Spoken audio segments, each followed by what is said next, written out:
Après sa libération en octobre 2020, Sophie Petronel avait annoncé, malgré la douloureuse expérience de sa captivité, elle reviendrait au Mali, pays où elle a passé 20 années de sa vie. Je vais aller en France, en Suisse et après je vais revenir voir un peu ce qui se passe ici. Au Mali? Mais oui. Mais Elle est incroyable. non. L'ex-otage libéré il y a 1 an, après 4 années de captivité dans le nord du pays, est retournée discrètement en mars dernier au Mali, où elle est depuis peu recherchée par les forces de sécurité du pays.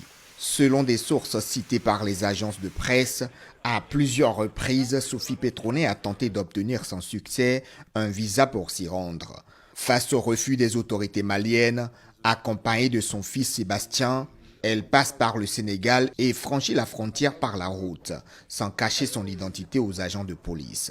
Selon sa famille, Sophie Petronel n'était pas heureuse en Suisse, loin de sa fille adoptive restée au Mali. Mais cette expédition de l'ex-otage franco-suisse est jugée irresponsable par plusieurs. Elle a peut-être des motivations personnelles, elle a sa fille. personnelles, C'est sa fille qu'elle avait pas adoptive. Je veux bien comprendre, mais imaginez que ceux qui l'ont gardée en captivité pendant 4 ans et qui l'ont libérée, moyennant effectivement l'échange de 200 terroristes libérés dans une zone où déjà les terroristes sont vraiment déjà très nombreux.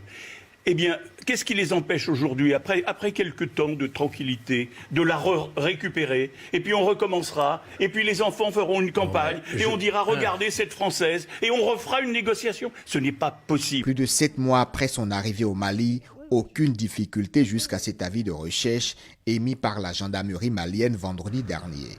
Les raisons de l'émission de cet avis de recherche ne sont pas clairement indiquées.